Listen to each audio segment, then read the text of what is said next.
The wait is over. Although not handled that gracefully.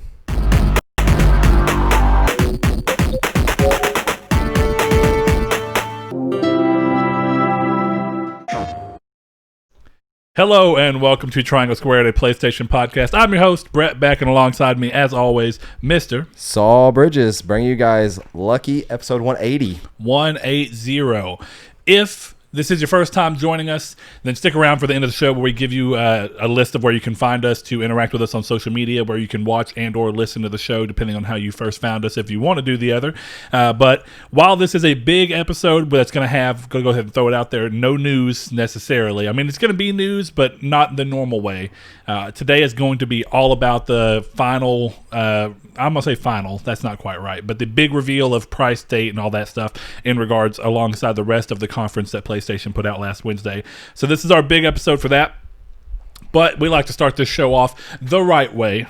And the right way is a very simple way. Saul, have you played anything this week? And if not, what else did you do? Did you paint naked ladies? Did you go and do an art class? I haven't really played. Did you buy a mattress? I did buy a mattress. Ding, ding, ding. That actually took a lot of time. People don't realize, like, when you're about to spend money, like an absorbent amount of money on something, you want to make sure what you're buying is worth it.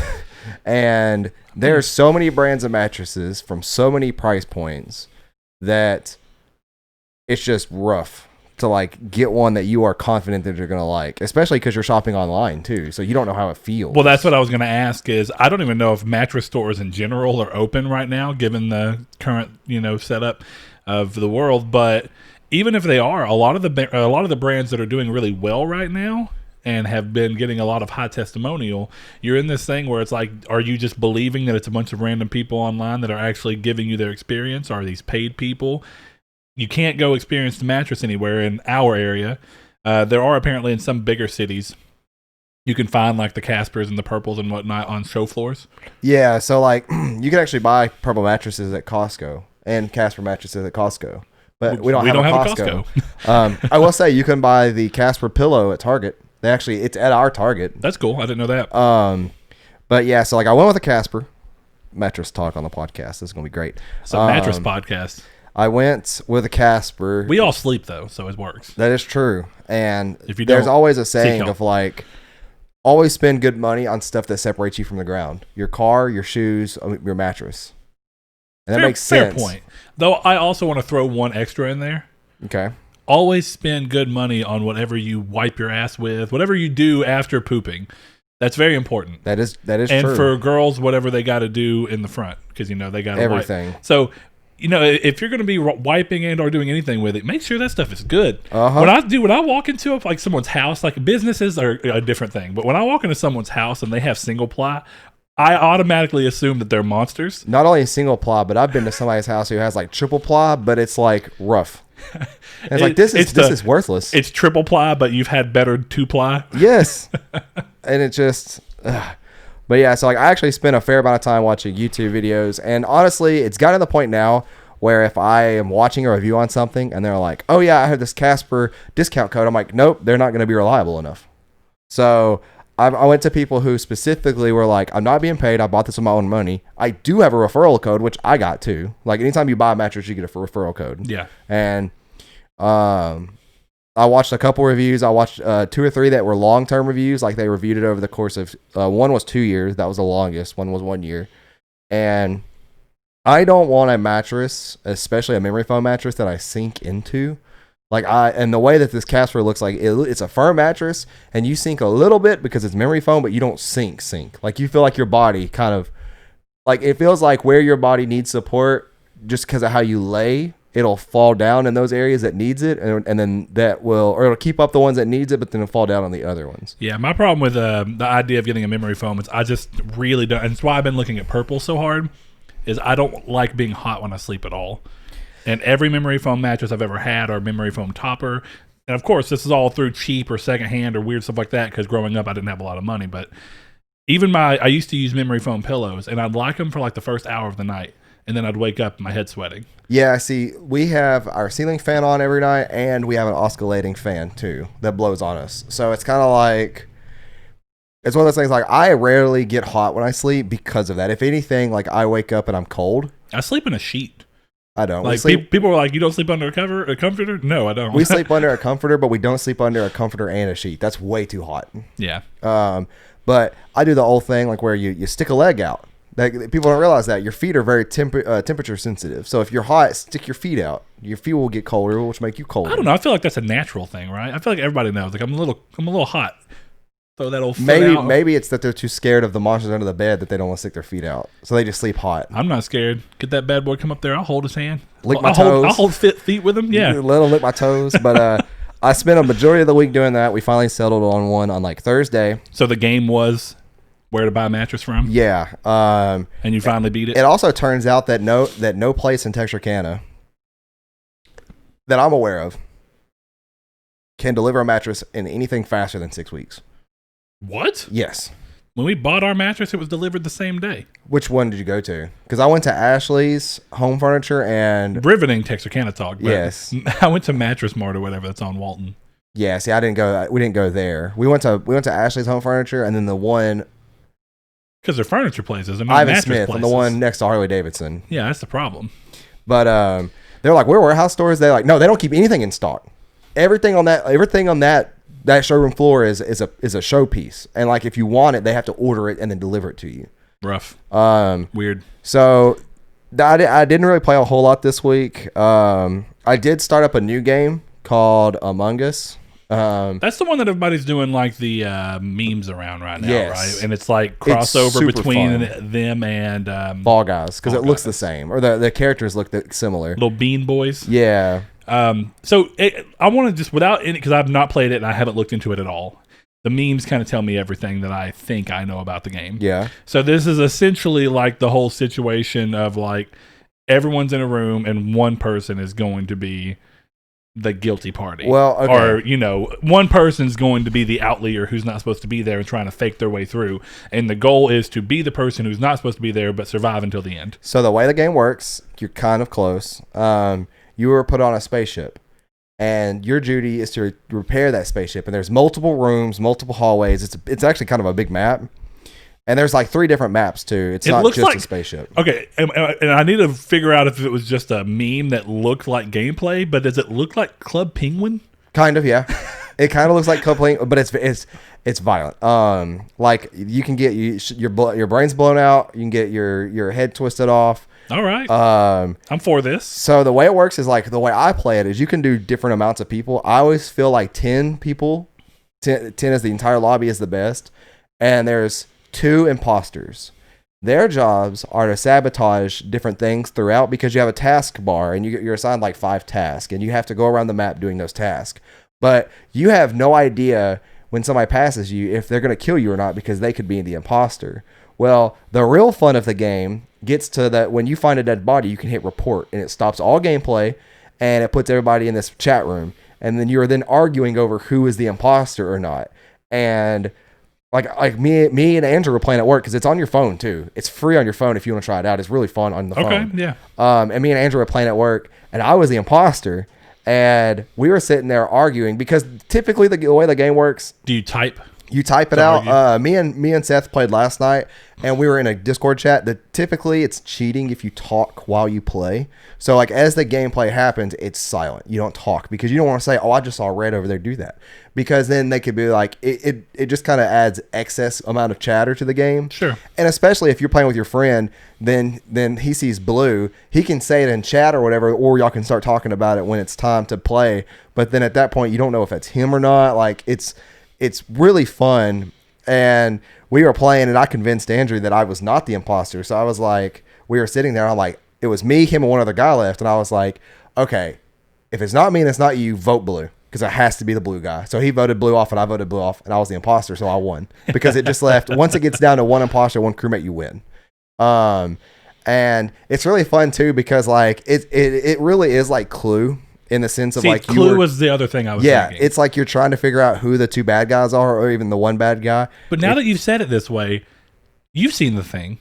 It's like The Thing. Yeah, it's like Clue meets the scene from The Thing where they're trying to figure out who's got the... Actually, there's some really cool art that I've seen. Of someone doing exactly that? Yeah, it's like you shapeshift and it's like you are because the way it works is like you kind of are like an alien. I think it's weird. Like this is like one thing right here that they did art of, and you look the exact same. And they have announced Among Us 2 as well, but it's just really fun. It's such a game to get addicted to. I hate mouse pads. It's such a game to get addicted to that while you're playing, and like you could just be roaming around fixing the stuff, and then somebody be like, "It's Saul." I'm like, "What? It wasn't me." So then you have to defend yourself against like 8 other people because you have the person accusing you, and then you have the 8 other onlookers who are like, "Is it Saul?" And then they'll be like, "Vote Saul out." And I was like, "What? No." And then so you got to make up a case on like what you were doing, and like it's funny because you'll do the same thing. You'll be like, "Blue just ran right past the body. Did report it. It has to be Blue." And then you say that to everybody. They all vote Blue out, and whenever you get voted out, you fly across the screen and it'll say so-and-so was or was not an imposter. And it'll say Blue was not an imposter. And I'm like, well, dang. Now it looks like I'm the bad guy because I told everybody it was him. So it's a really kind of mind game. And it's really fun, especially for being free on phones. And it's $5 on Steam. And I guarantee you any laptop in the world or any computer in the world can play this game with how easy it is to run. What's the game from The Office? Is it Bells, Bourbon, and Bullets or whatever? I don't know. Yeah, that's it. Bells, Bourbon, and Bullets. Because that's also what it sounds like. You know what? I actually like the idea of those, though, because, you know, you can bring them into a board game, of course. You can have, like, a board game. But it's almost like, realistically, this is that classic type of game where it's like the visual aspects of it are fun, definitely because it's like online. You have to have something that you're all, but it's more or less just going back to like a very old style of thing where it's like this is just all of us playing our own game in our head essentially, where it's like we have to come up with whatever reason we have to, because if no one else saw us, we have to give reason and create alibi for why we didn't do what we're being accused of doing. And that's just a real basic. You don't have to have a game or a board or anything to play that, but the actual visual representation's fun.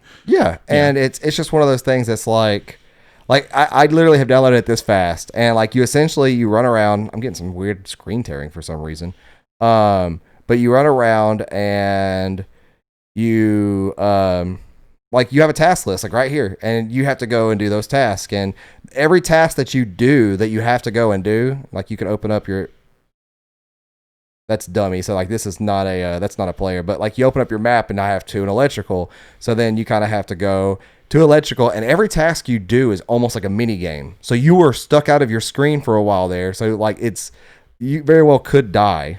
So like you use this and you gotta like drag the wires across. Yeah. And like this entire time that you could be doing this is just like a local game.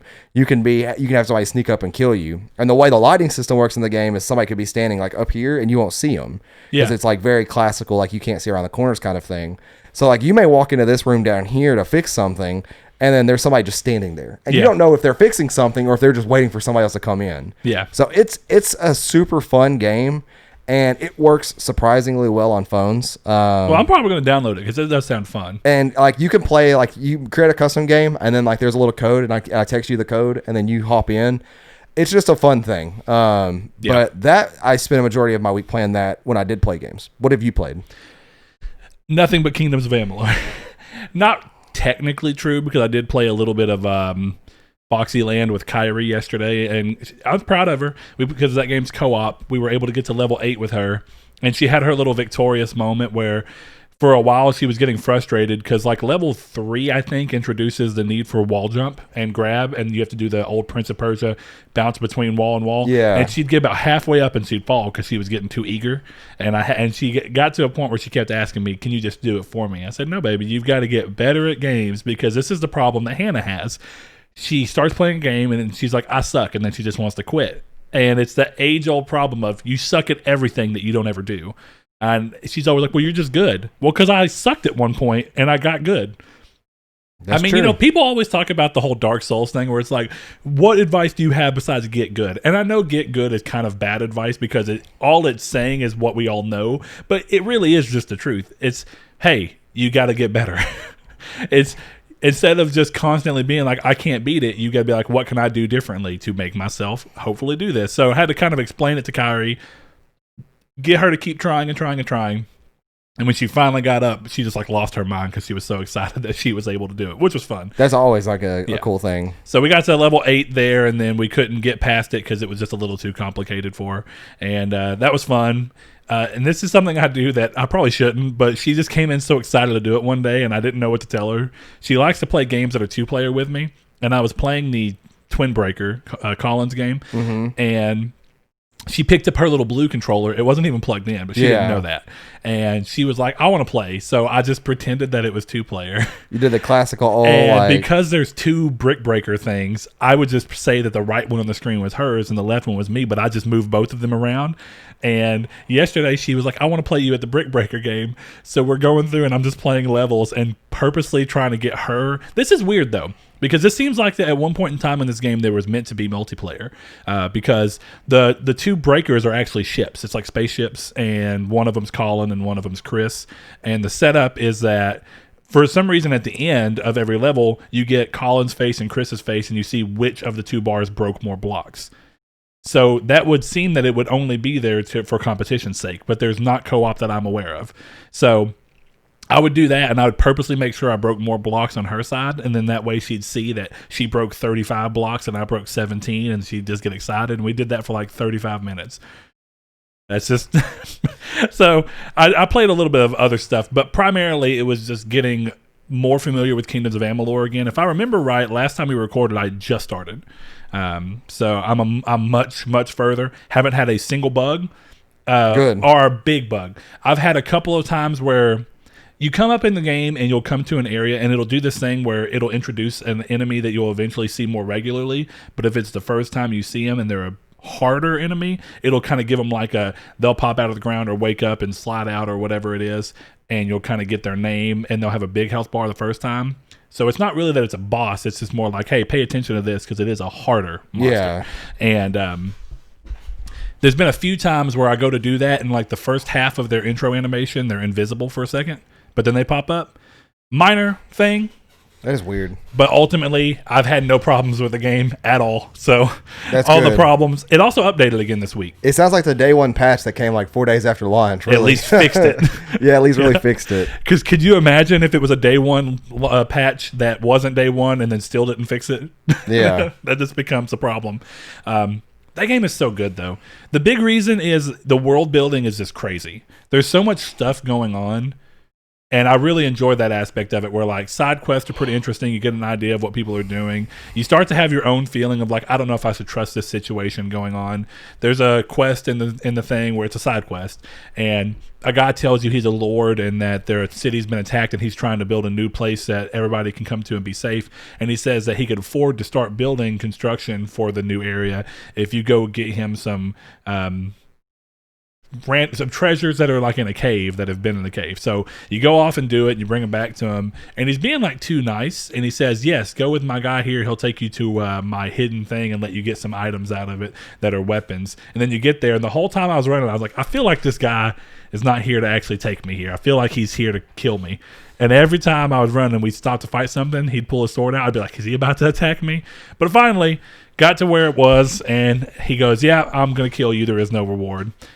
It's just fun. I don't know. I like that kind of stuff in games, and there's a lot of great dialogue and back and forth. So it's one of those things, too, where, you know, in Skyrim, and some people like this, and it's got its benefits, but you know in Skyrim, like, if you just pick locks, you get better at lock picking. Yeah. Okay, so this one, you have to level up lock picking. So it's like every time you level, you get 1 point, I think, actually, towards sets of, like, skills that are not combat related, necessarily.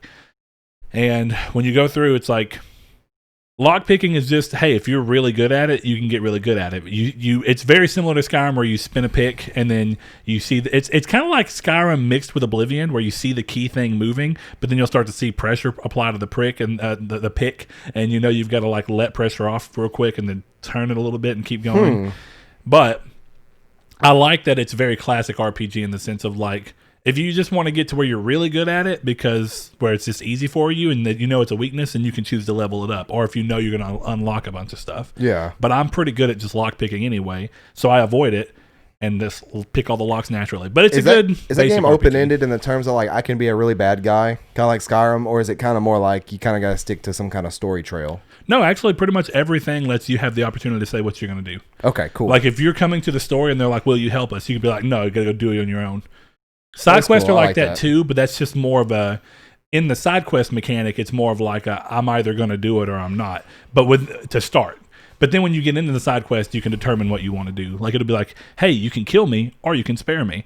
And depending on the situation around, and you can learn information that will let you change that. I might have to see a more recent video on it, like one that's come out in the past couple of days to make sure that all the bugs are fixed. Yeah. And to I'm fairly far. If I had to say how long I've been playing, I've probably been playing for about 20 hours and I haven't had any problems. well, remember that's when the one bug kept in that one guy. It was like 25 hours in. Yeah. So not saying it's gonna happen, but it's still iffy. Like if it's $40 and it could be game breaking.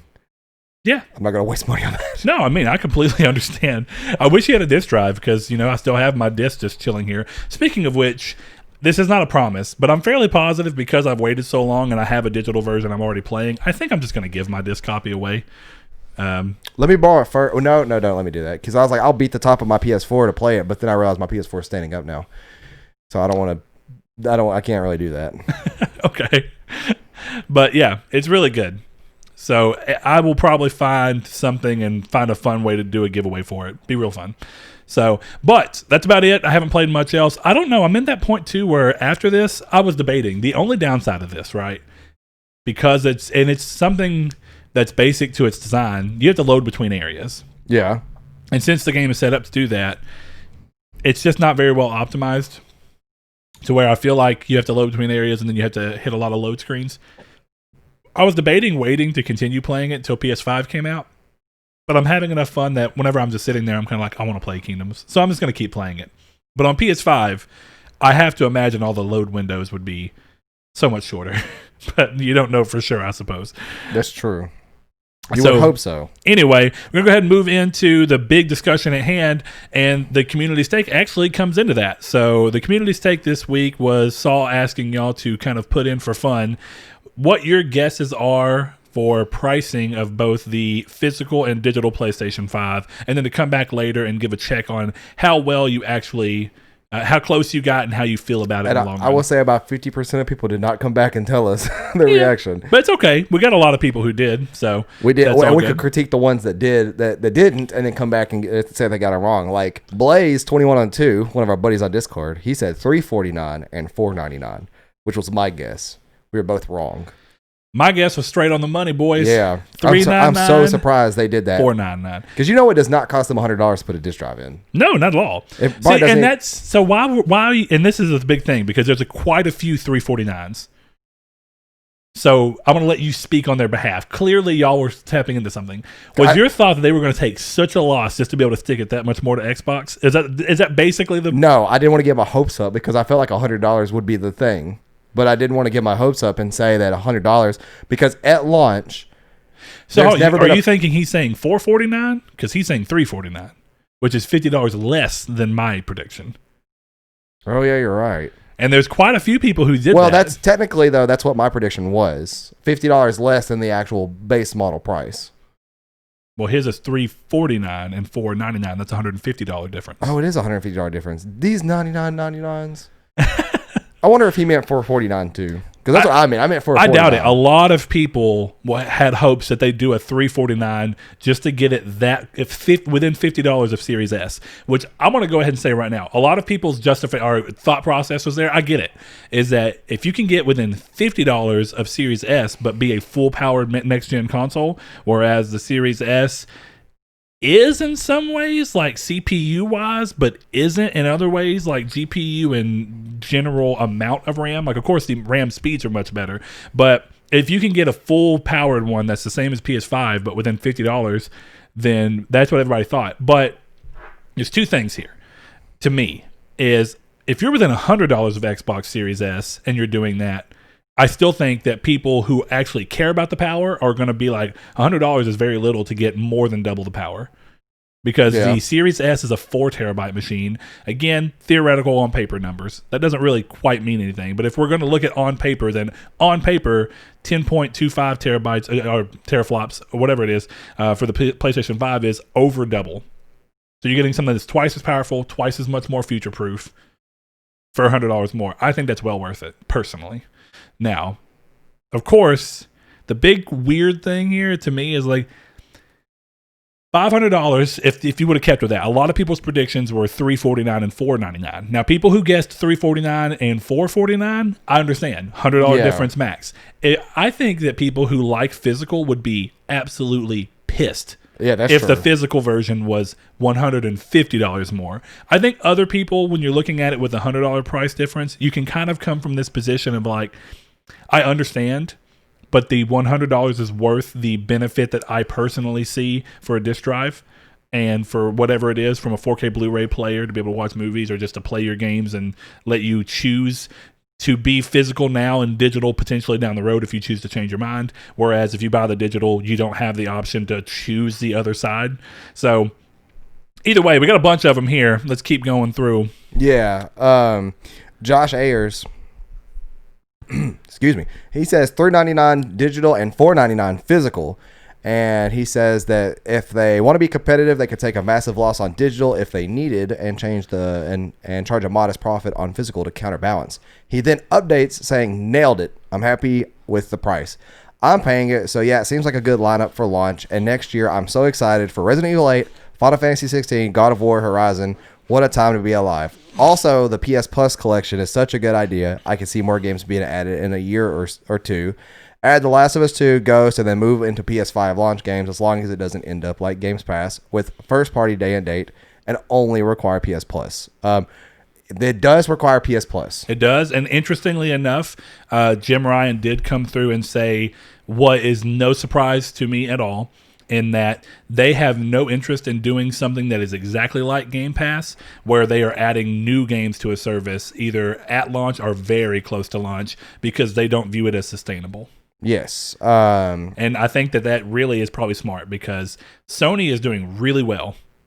And even though they're doing really well, Sony to PlayStation is not what Microsoft is to Xbox. Yeah. So Microsoft has a little bit more money to burn to see if this can become sustainable, whereas PlayStation is looking at it and going, while we could throw money at it, it's not worth the risk of whether or not, it's not worth the risk of essentially, is it sustainable? Because that's, Microsoft is kind of just like, we have a hypothesis, now we're going to test it. That's true. And those are very different things. So, one thing I think here that's interesting though, right? And I know that's not what he meant by it, but it got my mind thinking it. Is he said, take a massive loss on digital if needed and charge a modest profit on physical to counterbalance the difference.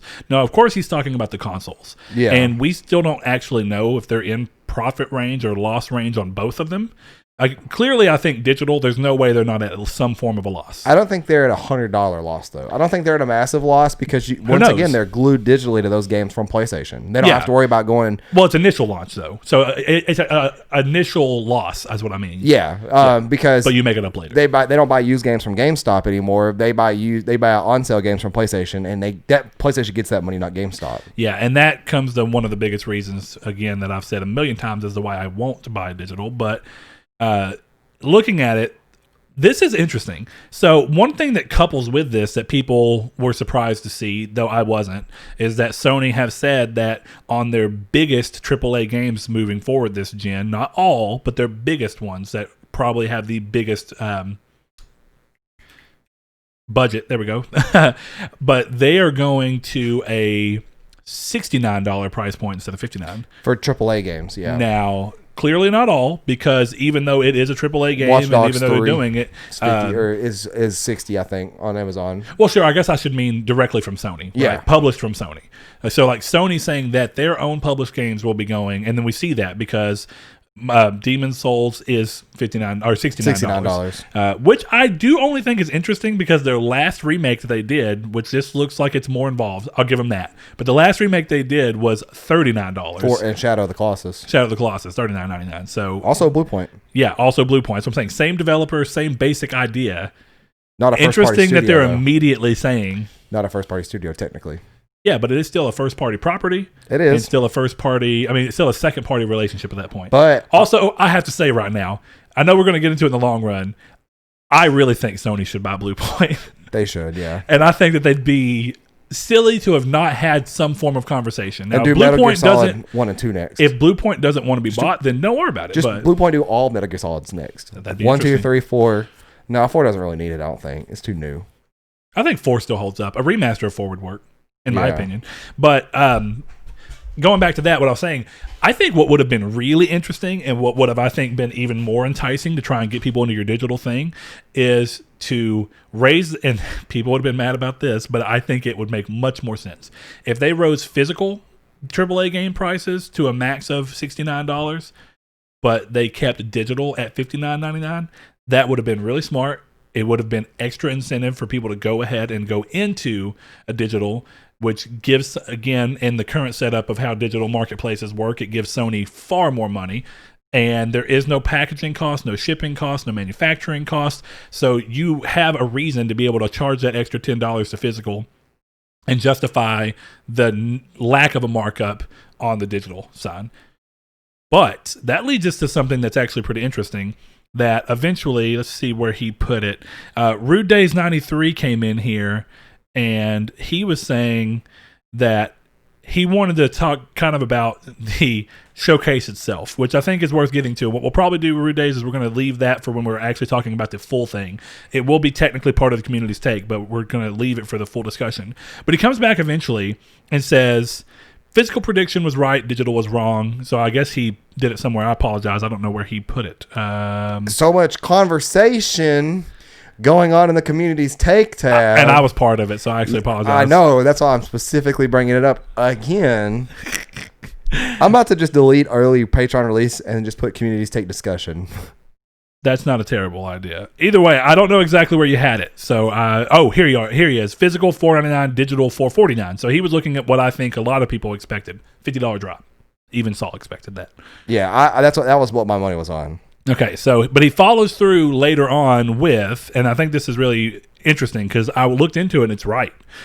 Physical prediction was right, digital was wrong. Listening to other podcasts and reading online, though, it seems like there were many more disc versions of the console than digital versions. I wonder if Sony did a limited amount of them because they are losing a lot of money on it. I don't think that's it.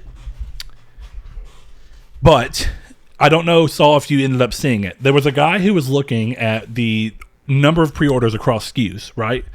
And all SKUs were sold out, but it showed that like only 2 or maybe even it was up to 10, but I don't think so. It was a very low percentage in comparison to physical that was digital from a single retailer. Now, when you look at that, I think what's going on here is that while Sony is still from day one giving in and saying, here's an all-digital console, this is a thing that it will very likely be at least a halfway point in the future like it kind of is right now. But I think that they're predicting that the core market, who are still at the people who are most likely to buy day one, the core gamers, are still mostly in a position where they like to have either the choice or straight up like to collect games, which involves physical versions. I think that they have some kind of internal numbers that told them everything that they needed to see, that there was less of a demand, at least at day one, for a digital console versus a physical. And I can kind of corroborate that because for the most part, everyone I saw who was getting pre-orders before they even went live was saying that they were going to get a physical. Now that is, of course, Twitter bubbles and stuff like that, but that does tend to be at least somewhat in line with what the most core gamers think. But can't say for sure. Either way, pretty interesting.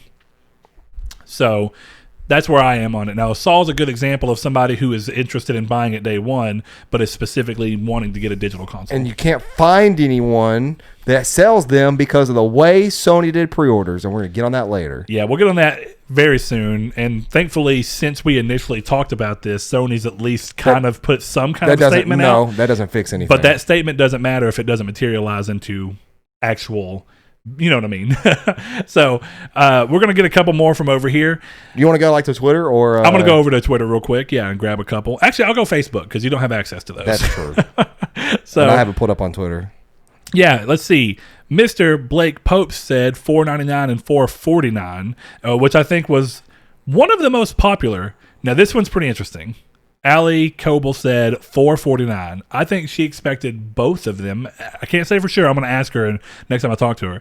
I think she expected both of them to come at the same price, but both of them to be lower than the expectation of $500 from a lot of people. So I didn't personally expect that, though it would have been interesting.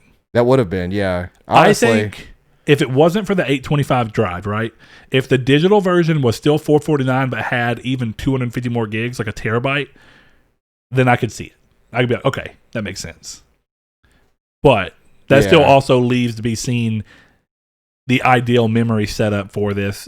Is it ideal to have them in increments of that 825? Or is the 825 just the minimum ideal that they had, so they decided to keep it there? The way that Sony talked about it, it's kind of weird. You know, it's kind of like with RAM, right? You have that thing where for some reason certain architectures work better with a certain RAM speed. Yeah. So it comes in very here. rare It's like, nowadays. does this architecture work better with a very specific, like, you know, if you're looking through these channels, does it work better going between the 825? I may be severely misunderstanding something, so don't take my word for anything. Well, it's like Ryzen. Ryzen works better with faster RAM. Yeah. It will outperform Intel with faster RAM. If you have slower RAM, though, it won't. Yeah. So, I mean, I guess that kind of makes sense, but why can Intel outperform it with lower RAM and same, like, you know, same Lower spec RAM speeds? Yeah, but it's what it is. Let's see, we got a couple more over here. Josh Drago said $499 physical, $449 digital, plus a surprise turkey spaghetti skin. Josh Soup said $449 digital, $499 disc model, like we expected. And he said, shoot, the wishful thinking part of me would be that the digital version is $299 and the disc model is $399, just like the Xbox systems, which I knew was not going to happen. Yeah, no. I would have crapped my pants if it was that Oh, cheap. dude, a lot of people, including Blake, were saying that they'd crap their pants if it was $349 because it would be such an unexpected thing. Yeah. But one of the things that's interesting here is that later in that same information, it may not have been the same talk, but just like he came out and said, you know, clarification as to what the PS Plus collection is, they also came and said that Sony had apparently at one point, and this could be conjecture, but I did read something, so grain of salt, I have to go double check and find where I can see that Ryan actually said it. But apparently Sony looked into making a lower spec model like the Series S. I hope they don't. And decided against it because they didn't think it was going to be worth just have the a price PlayStation difference. 4 Pro at that point. It'll probably be if like you got to think about it. If a PlayStation Series S quote unquote came out, how much stronger would it really be than the Pro? Because the PS5 itself is not that much more stronger than the Pro. I mean, yeah, it is actually. It's not like double the speeds or anything. It's not like what a standard console generational gap is. I mean, the PS4 Pro is only what, 6 terabytes? You keep saying terabytes. I don't know. You said that like 6 times now. Yeah. But even then, you get the biggest thing comes down to very specifically the SSD, which not even that, dude. The CPU is the thing that the CPU is the generational gap here. The CPU and the SSD are the two generational gaps. It's hard to tell until we actually start getting 4.2 teraflops. So technically, the PS4 Pro is like slightly more theoretically powerful than the Series S. Yeah. The Series S will run circles around this thing, though, promise you. Right, but I'm just saying, like, when you have general consumers on paper who look at that right there, they're not going to care. I don't think general consumers look at that. That's actually the interesting thing. I think that you're going with the stereotype now. I think general consumers nowadays with electronics actually do pay attention to that kind of stuff. I don't think teraflops, because the reason I even say that is... they're not going to look at teraflops exactly. They're going to go to a YouTube channel, though, and somebody's going to explain it to them why. And they're going to sound like, well, it sounds like he knows what he's talking about. That's what I'm saying. Is like general consumers nowadays will do their research in a higher regard than what they used to. Yeah. But even like, so the Series S is actually very similar to, like, if you look at the PS4 Pro, but the Series S is closer in basic setup to PS4 Pro than it is the Xbox One X, but with everything being much better CPU. Exactly. So and much better RAM speeds because it's still 8 gigabytes, but it's GDR6. And what's the storage? 512, right? Yeah, very low. So it's kind of like, and it doesn't have a disk drive. True. So it's kind of like, at that point in time, it's kind of like people, they're like, well, I'll pay an extra $100 for a 4K Blu-ray drive. It's subjective in that sense. Sure. I think the thing here comes down to, and the reason I say that the PS4 Pro is a bad example for that is that, like, if you were going to just have a PS4 Pro, first of all, I think that makes Sony have to have every game be cross-gen at that point, which wouldn't work. Is another discussion. Which is another discussion, and really another discussion. But for the foreseeable future, if they approach this in the same bad marketing, I'm not saying just keep it. I'm just saying, why would you buy that at launch when you have a PS4 Pro? Yeah, sure. That's my thing. Like, CPU, I'm not saying though, because that would be ultimately it. Like games like the Medium. That just can't play. So even if you were trying to be a cheaper next gen person, you're going to have certain games that just won't work. This goes into like the whole thing though that we've said millions of times. Typically, you won't buy a console based on one game's performance. Well, no, but that was just an example of a early game. I know, but still, that can't be played on last gen consoles specifically. At launch, that is the deciding factor for a lot of people on what they're getting. Yeah, SSD, CPU, but they're going off of these spec sheets and stuff like that. But if it doesn't sound appealing at all, like if you hear somebody explain, well, the PS5S is about as strong as the Xbox One X. You'd be like, well, why don't I just keep my Xbox One X then? Like that's how that will get turned.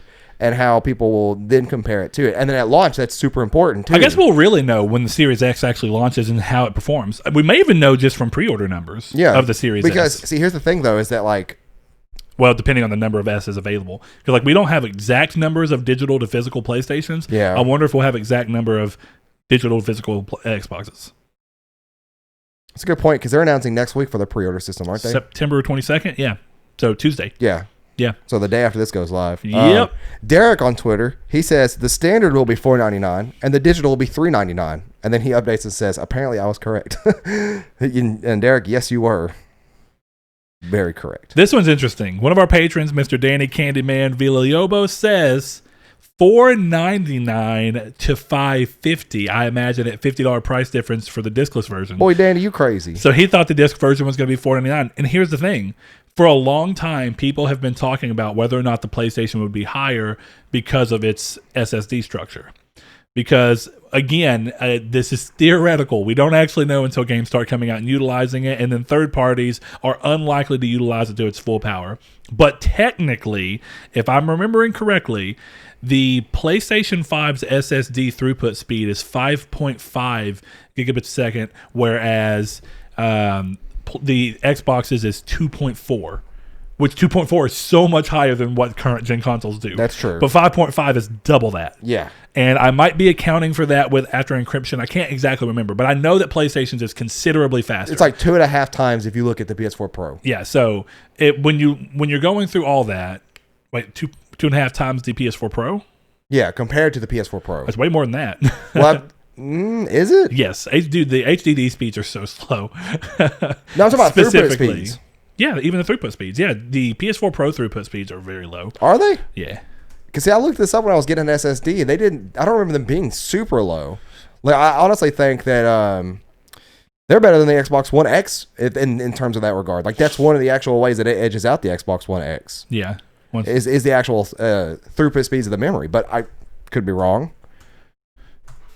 Because if you compared them, or did you say Xbox Series X? No. What I'm saying, was the Xbox Series X 2.4. Okay, I heard that as Xbox One X. No, Xbox One X is much lower than that. Yeah, never mind then. Okay. I don't know if you'll be able to find this information. Yeah, I mean, it'll be somewhere. I don't exactly know where it's at, but yeah, the speeds are going to be drastically different. Oh, well, I also got confused because of Xbox's dumb naming scheme, so... I once again heard Xbox X. Yeah. Either way, these things are weird, but when you're looking at this information, it's just interesting. Let's see. And that's probably what, a 7,200 RPM drive? 5,200? 5,200. Tell you, man, these old consoles are weird. They are. Chris Figs over on Twitter. Y'all probably know who that guy is. If you don't, go watch Midweek at Matinee. He says $449/$349. So he was head on with a $100 price difference. You have to move those $50 up a little bit of a bracket there. I do wish though he would have come back and said what his updated numbers were, but he did not. So that's fine. Kyle Grimm on Twitter, he said $499 and $349. Another hopeful thing that would have been really nice there. Shout out to Kyle. He's one of our new patrons. Also, really cool name. Yeah, Grimm's a great last name. It's really cool. So he said, I know your partner talking about me is big on digital. I'm just too much of a physical copy person. I like the idea of displaying the cases and having the game on a disc. The only digital games I'll buy are sports games every once in a while. But I think the PS5 has too much of an edge with their titles. Yeah, it's one of those things that I've spoke about a lot. I don't think I could ever go back to physical unless something happened. Like the game cases were like this big. Honestly, I'd go back to physical if the game cases were like this big and they were cartridges like Switch. Like if the Switch shrunk their game cases in half. You basically just described the PlayStation Vita. Or the Nintendo like 2DS or 3DS. Yeah. In that same sense. Actually, even then, I think the Vita case is even better looking. It's much smaller. It gives you all the information you need. Okay, here's a hot take. I wish the Vita cases were black and not blue. I thought they looked good blue, personally. See, I just thought they looked too samey. You know why I think that they look? I think black looks bad to me because I worked at GameStop for so long, and our generic cases were all black. Well, those are like black matte DVD cases. A nice glossy black would have been cool. They would have gotten scratched to mess. But my thing is like when you have discs sitting on a shelf, I don't want to see that outline of that blue. I'd rather have them all just blend in with black. Yeah, sure. Or like a dark, like graphite style gray. Let's see. I think I'll hit one more off of Twitter. And then I'll head into one off of Facebook. Yeah. El Jehudi, longtime friend of the show, says $3.99 and $4.99 would be my bet. And then played off the console is more powerful than the Series S and showed in games, which it did. It did show it in quite a few games, which we'll get into. We'll kind of go through the announcement event in a chronological order and talk about our thoughts on each one. But once again, hit the nail on the head there, buddy. I've been looking this up just to double check, and I think from what I just saw from the blurb from Google, the read speed, which is what we're looking at, a maximum read speed of 510 megabits per second in comparison to the PlayStation 5's 5.5 gigabytes. You know what's what's crazy about the 5.10 megabytes? Like that would be able to read a full memory card off of like a camera in a second. Yeah. Not bad. When you think about 510, it was really 512. You remember when Sony had the 512 memory stick duos? Yep. Them things were $100. That was the PSP memory stick for those that didn't know. Also camera, though. That was actually a point in time where it was proprietary, but it wasn't proprietary to a single device. Yeah, it was proprietary to their digital cameras. It was something else, too. There was something else that you could use that memory card for. It was not just a PSP and a camera. Yeah, it was something else. But then the MP3 players. Oh, yeah. That's what it was, because I had an MP3 player that had a memory stick duo. And then whenever they moved to the PSP Go, which moved to the M2, that was memory card was the one that was the same as the Sony Ericsson phones. Was it? I thought that was proprietary. Maybe it still is, I guess, proprietary in a way, because nobody had those phones. It's proprietary to Sony. Right. But, both of those are Sony devices. But I think you're more likely to have a Sony digital camera or MP3 player than a Sony Ericsson phone. But yeah, that's crazy. 510 megabytes per second versus looking at what even Xbox, that's what I'm saying, like Xbox Series X is 2.4. It's still a massive increase over this. To be fair, though. And if PlayStation legitimately is 5.5, which is, 3 over? I mean, that's crazy. Yeah, like, what is, I wonder, I'm not going to... So I'll let you people get were to the last expecting, one while I look this up. Yeah, people were expecting that price difference to come in, and that's why I think he was looking so high. Because there's been expectations for a while that it would end up happening that they were the more expensive one due to that proprietary SSD tech. Now that comes into the question of if the rumors about the SSD tech being so expensive were true, are Sony taking a loss across the board on all of them?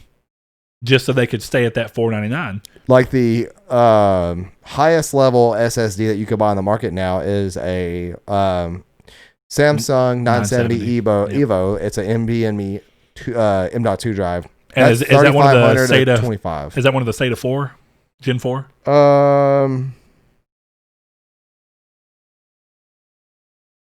I don't think it's going to tell me here in just this stuff right here. No, it's not going to tell me just on their product page. Interesting. Either way, I know we're talking some tech talk that may make zero sense to some of you, but I think the basic numbers hopefully give you an idea of how much better the performance is. And I guess that was my point there's a big reason that while some people look at this, I think graphically we're not going to see as much of an increase as people expect from which we didn't even see from the PS3 to the PS4, if we're being honest. The jump from the PS3 to the PS4 was not nearly as massive as the jump from SD to HD that we saw with the PlayStation 3 and the 360. See, I would argue that PS3 jump to PS4 was massive. I'll argue that because it's even at the end of the generation. Big, but I guess for me personally, right? This is just personal experience. When I think about God of War 2, which is pretty much the epitome of the best looking PlayStation 2 game that's out there, people couldn't believe they were able to pull that game off because that was one of the games that came out after PS3 released. It was it had been out for almost a year, and they still released God of War 2 on the PS2. Awesome, no problem. But the PS3 had MotorStorm, right? And when you're looking at those two things together, and you're kind of being like, for as good as God of War 2 looks, MotorStorm was just outrageous in comparison. And I mean legit, but partially because it was 720p. It was crystal clear. There's a lot more detail. There's a lot more, cars are braking and you're seeing nuts and bolts go flying, and you just couldn't do that stuff. Just compare Watch Dogs, the PS3 version of Watch Dogs. I forgot that game was cross-gen. Holy to mess. Killzone Shadowfall. Yeah. Killzone Shadowfall is a beautiful game. Beautiful game. That was one of the only games that launched that I was like, that's what a PS4 game looks like. Yeah, I agree. Now. And you could still go back and look at that game and still be like, this is what a PS4 game looks like. Second Son, also true. Second Son's a very pretty game. That's more of a launch window game, though, wasn't it? It came out in March, 4 months later. Yeah, but Killzone Shadowfall was day of. Or it was day was it day of or like a week of? No, it was day of. Okay. It was Killzone Shadowfall and Knack. Because Joe got Knack.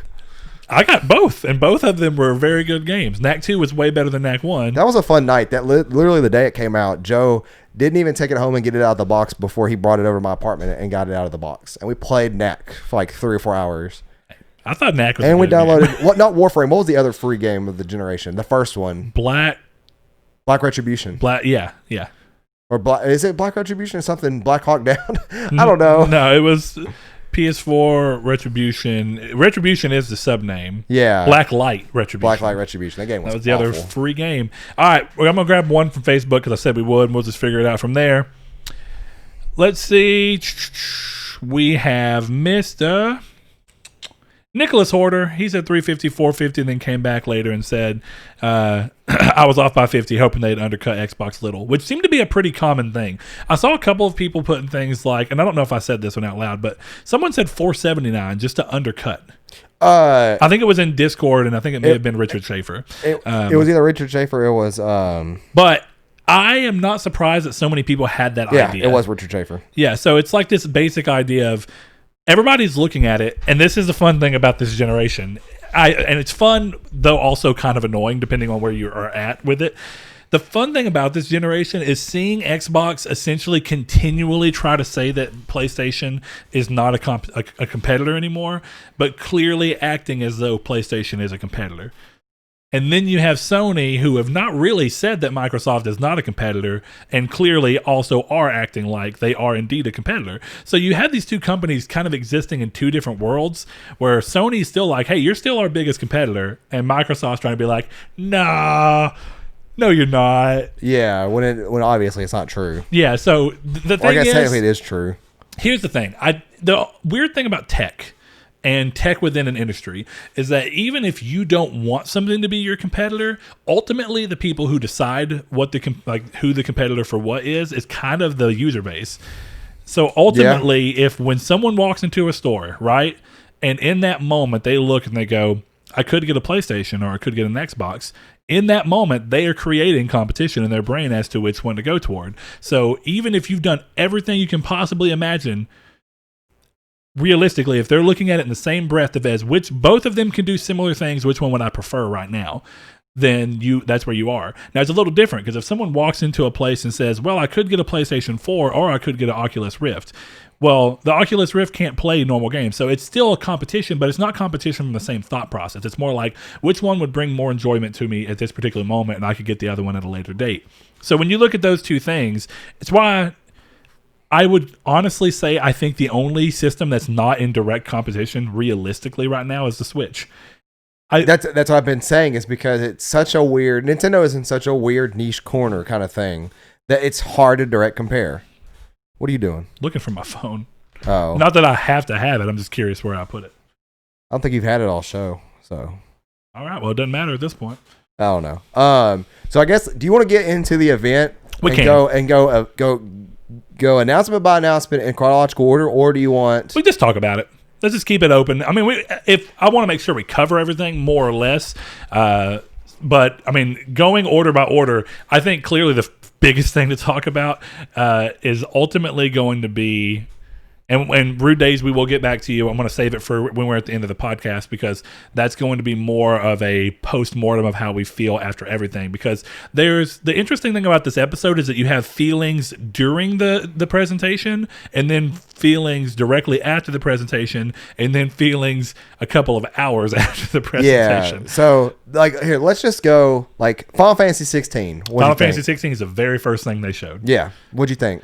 I think it looks great. I, much like everyone else, was not surprised when they came out later and gave the information about who was working on it because when they showed it, they said Square Enix Business Division 3. Yeah. I was like, okay. I was like, that makes sense. And then I'm looking at it. Yoshi P. And I'm like, man, this looks cool. But it looks like this is maybe an expansion for Final Fantasy 14. I thought it was for about the first 20 to 30 seconds of the trailer. And then I kept looking, and the moment they showed like combat, I was like, that's not Final Fantasy 14. No. I legitimately thought this was an expansion. Now, before the event, there was rumors going around that they're going to see Final Fantasy 16 because there was like a picture of a oh my gosh, airship. Oh, and yeah. People were like, well, what is that like alluding to? And thankfully, my brain was like, that's typically only in like older style of Final Fantasy games, even though I think there was an airship in 15. But they originated from like Final Fantasy 2. You could fly. You could make the regalia flyable. Yeah, that's stupid. But it wasn't like an airship. It was like a jet. So I am super glad that this is going back to its high fantasy roots and not more of JRPG fantasy style, which is not a bad thing to be in.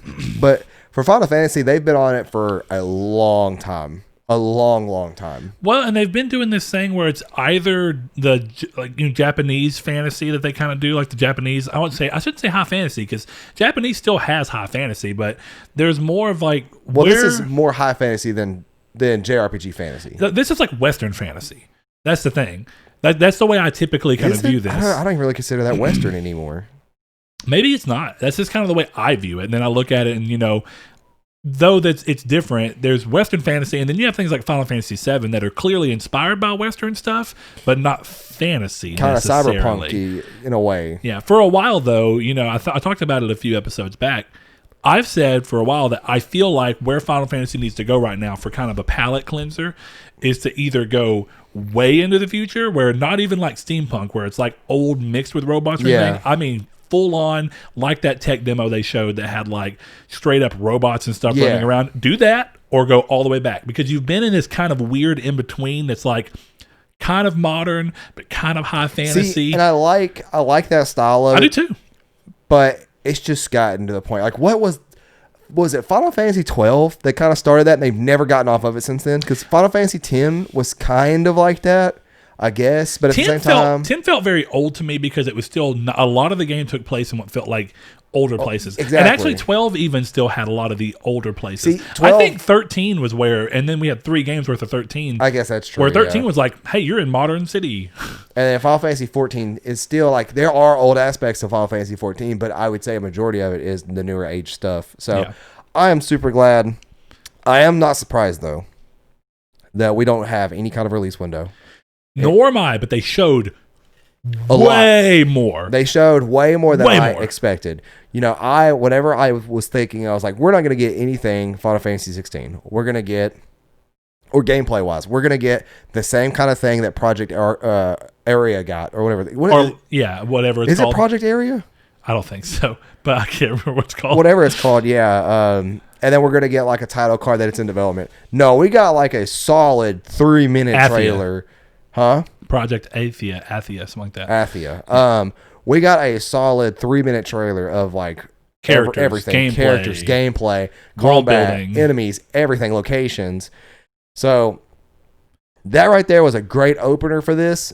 And then we got Miles Morales stuff. Big thing that we're not talking about right now, though. What?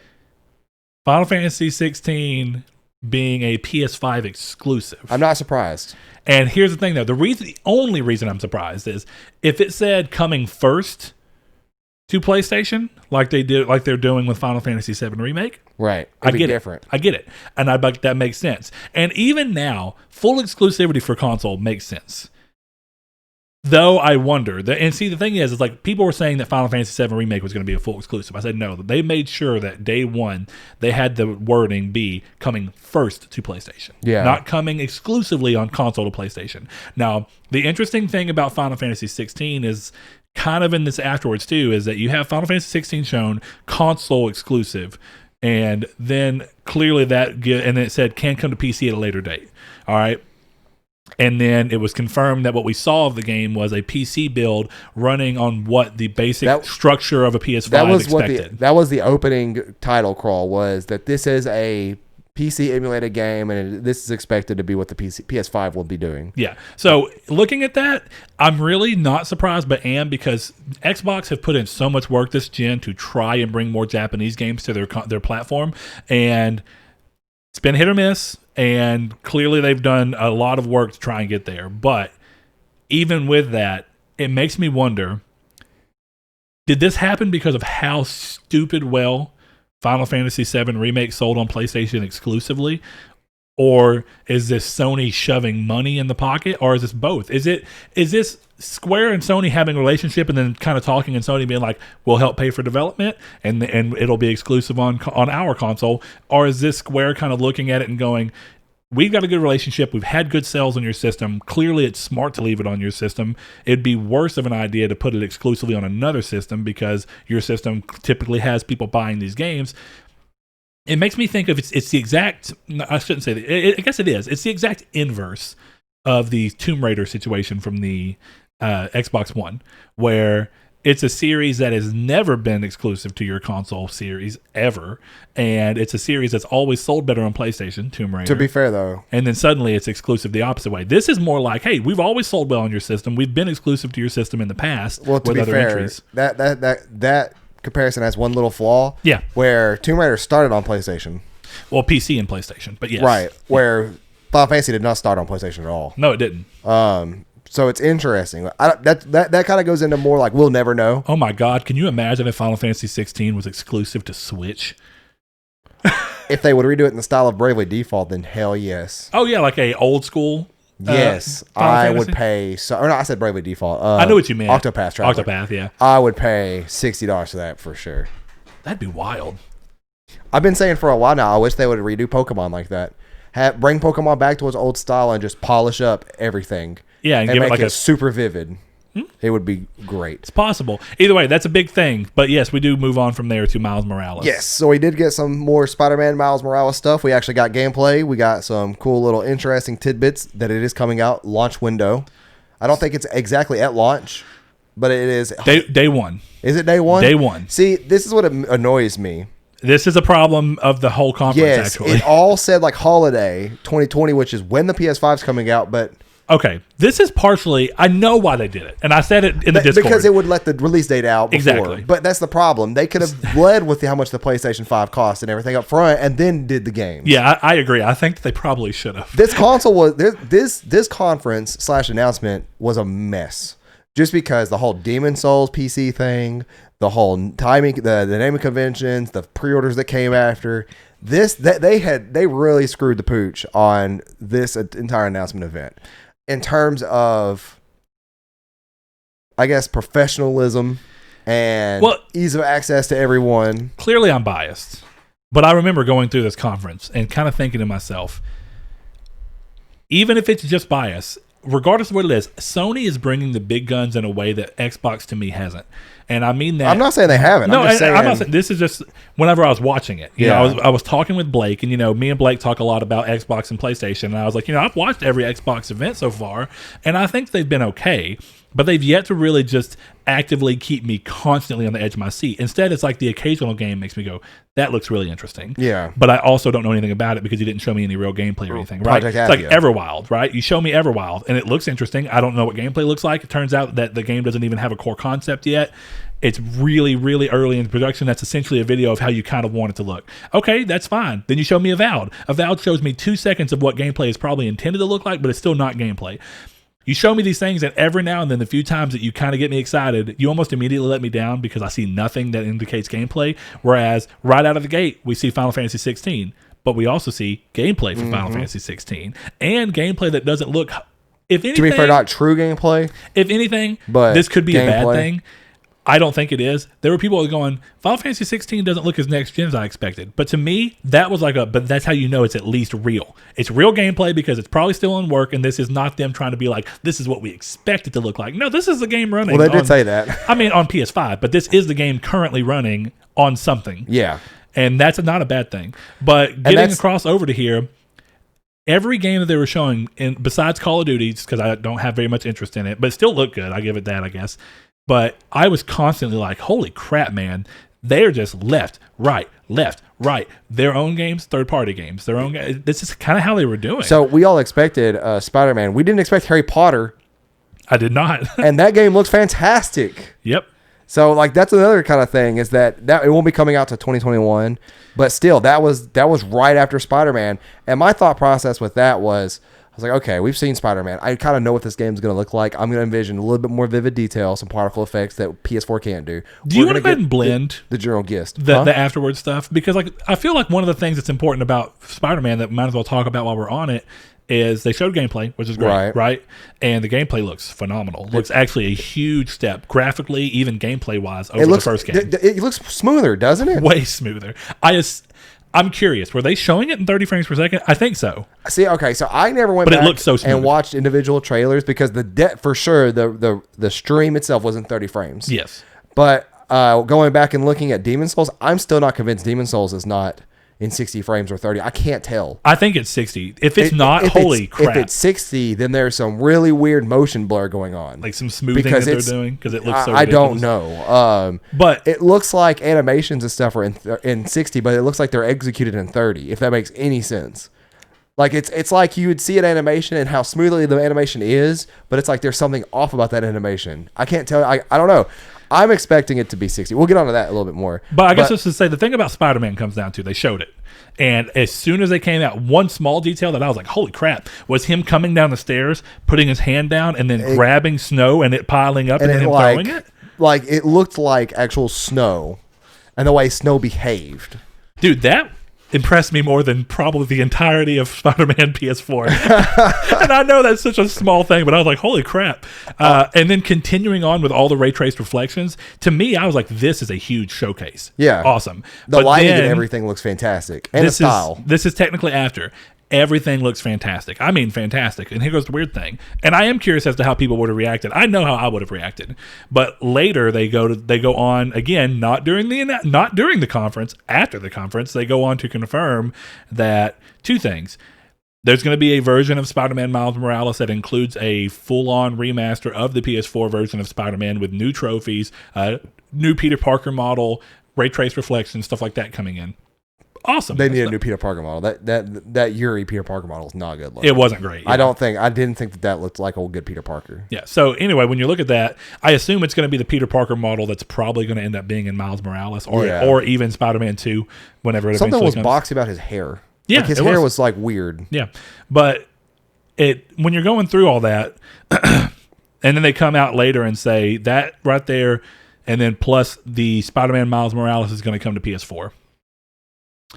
Regardless of everything else that's dumb about that statement, it leads me to this thing of how much work are they putting in between? Because we know how Sony is, and we've seen them talk crap about the whole dual generation thing and how they believe in generations, and they're going to go through and they're going to make sure they have content that's exclusive to their system. Okay, whatever.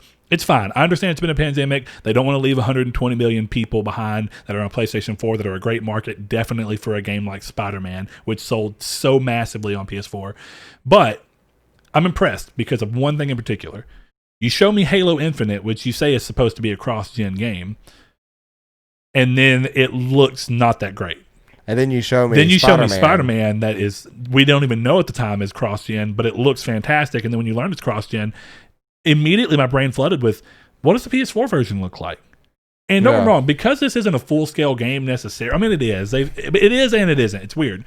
But it's just a standalone DLC. Like, that's the only way you can really look at it. But it's really big standalone DLC. Even then, I consider standalone DLCs, especially ones like New Light where you could buy disc-based versions of, I consider that its own game. New Light. Yeah. Infamous Son. Oh, First Light, yeah. You can't buy a disc-based version of that, actually. I thought there was a disc-based version of that. No, not that it's just downloadable, but it is separate. You don't have to own Second Son to play. See, I thought I remember seeing a neon pink purple disc-based version of that at Best Buy before. I don't think so.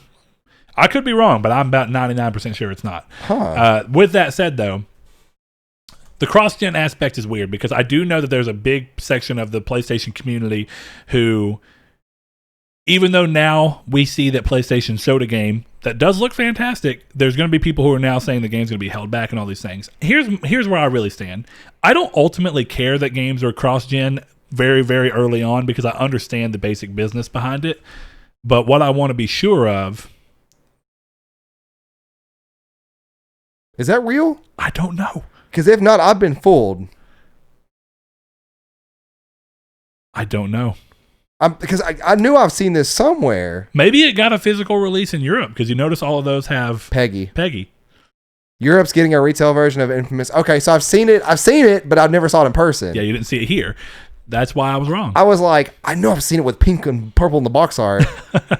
But the whole cross-gen thing is a weird thing because, first of all, congrats to Insomniac because, first of all, you're making Ratchet and Clank, which is a PS5 only game. That's a good thing. Yeah. Then you also have Spider-Man, which is both, but Spider-Man looks to me, for all intents and purposes, so next gen that it doesn't. I don't care that it's cross-gen. Clearly, they're doing a good job. And then you announce all these other things. But when you're looking at those two things, it is unfortunate. Only because it goes so much against the marketing of directly what PlayStation said. It's not unfortunate from a business perspective. I understand that. It's great that a lot of people that played Spider-Man that aren't quite ready can still play the next installment. But it is weird, and I have such a curiosity of what the PS4 version looks like, and if something did have to be held back that they intended to do here but couldn't do. See, I think what happens, right, in this cross-gen bubble, do you notice that one Insomniac game, Spider-Man here, is going to be cross-gen, but another one that's also a launch window game, as they've said with Ratchet and Clank, is going to be a PS5 exclusive. Now, clearly, one has a feature that just cannot be done being scaled down on PlayStation 4, and that is the SSD feature. You can't do the basic gameplay feature of what the main primary setup for Ratchet and Clank is, so they choose to go, this is a game that can't be scaled, that means it's going to be PS5 only. Then you go to a game like Miles Morales, and I think what happens here is that they go, hey, this is a game that can be scaled. This is a game that, from what we intended to design, can be done on both. So let's do it. Yeah. And the reason I say that is Horizon is the other game. We'll go ahead and throw that out. Horizon Forbidden West is the other cross-gen game alongside Sackboy's a big adventure. Also not surprised because for everyone who's saying that PlayStation's never done this, that is false. That is actually very false. Yeah. A recent example of the last generation was Little Big Planet 3 got a PS3 release and a PS4 release same day. Same people are working on this, Sumo Digital, same people that made those two games, or that one game across both consoles, are making this one. Not surprised. PS5 will have some exclusive benefits, features, whatever you want to call them. But those three games are the ones that we have that are cross-gen. Horizon is a lot different of a situation than Spider-Man because I've never seen Insomniac say anywhere that there was something about Spider-Man that they just couldn't do and they had to change what their intentions were.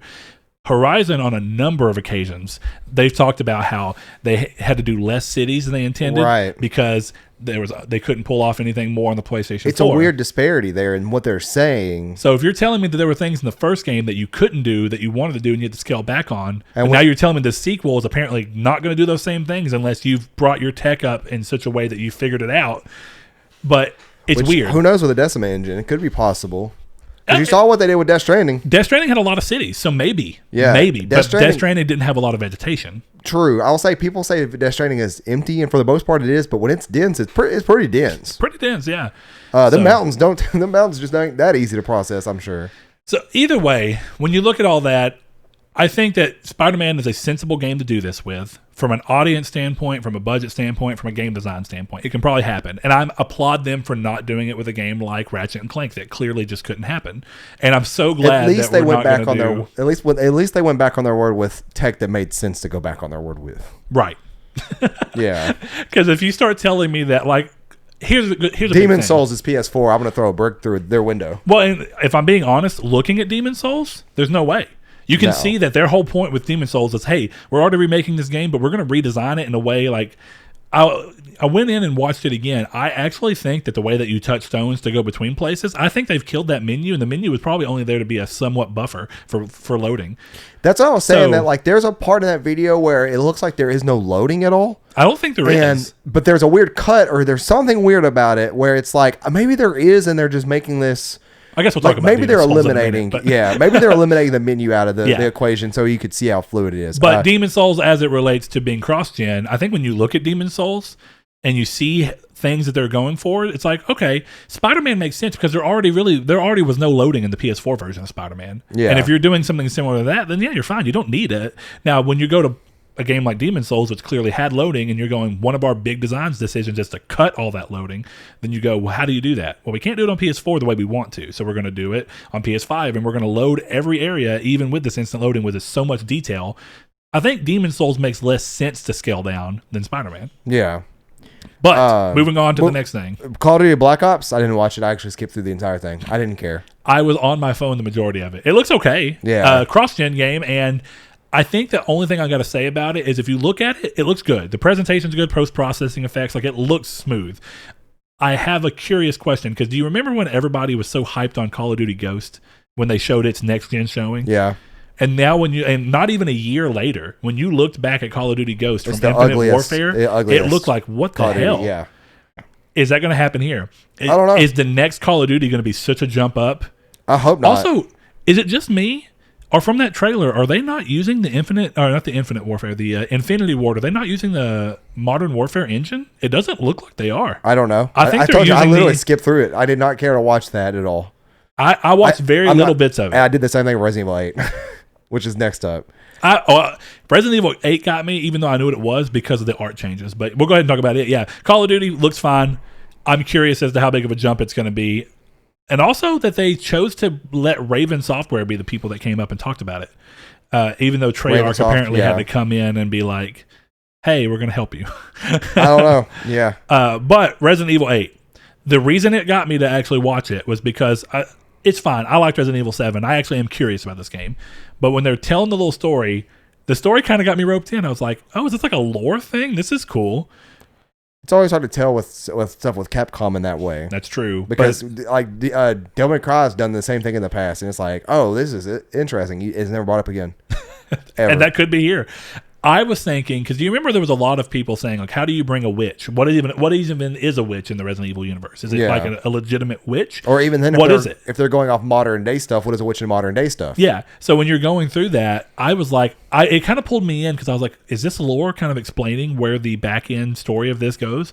And then when it started having the art style switches, I was like, whoa. See, whenever they were in the house in the beginning, and he was like, "No, Chris," I'm like, "Oh, okay, Resident Evil." Immediately, I said so too, but I was watching live. I couldn't have skipped it if I wanted to. See, for me. So you didn't see the art shift, did you? No.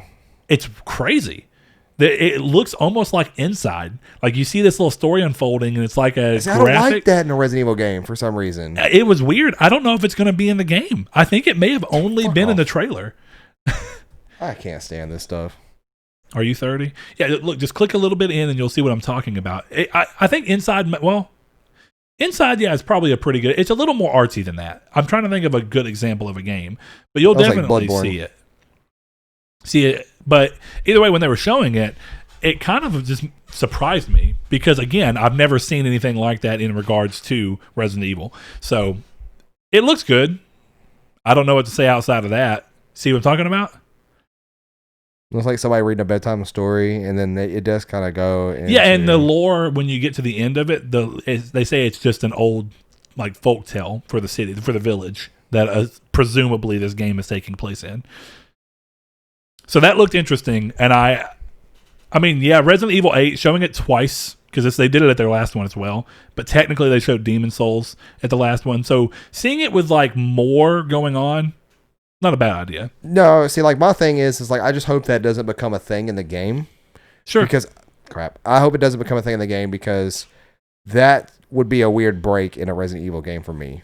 Where you actually shift gameplay style? Yeah, like that would be kind of uninteresting for me to do. The game does look great, but if it's going for 7's basic style and tone, I think it would be a huge immersion breaker. Yeah, even if it's that's cool, what I'm saying. but That's it what would I'm be saying. a It's huge like immersion breaker. you can get away with that Nier just because of the style of Nier. You can't get away with that in a first-person horror game. Yeah, I agree. Deathloop, Dude, Deathloop looks so fantastic as always. That game looks so cool, but it also makes me think, what the hell is going on with Bethesda and Sony right now that they're going to make that a console exclusive?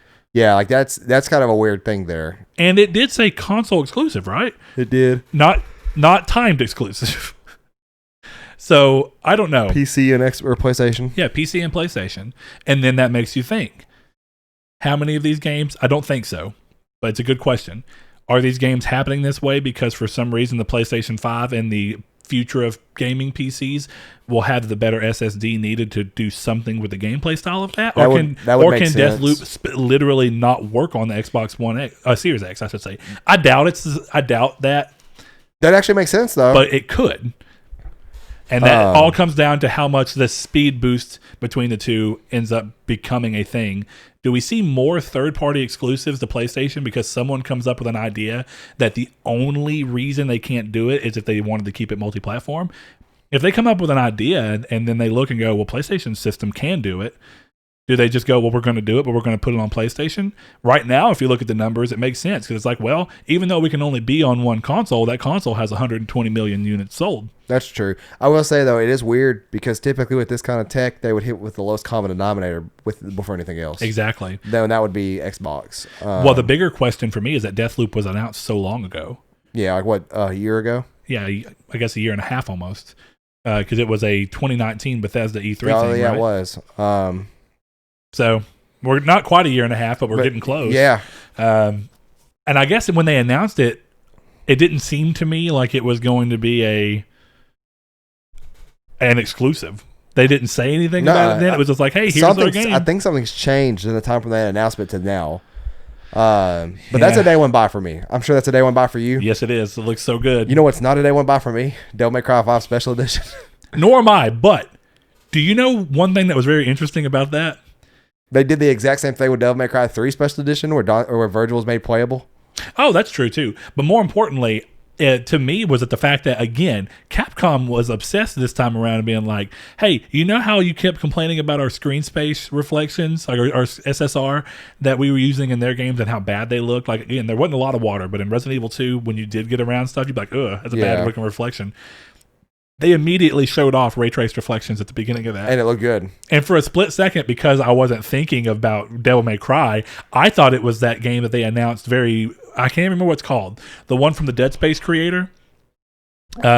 Deep down.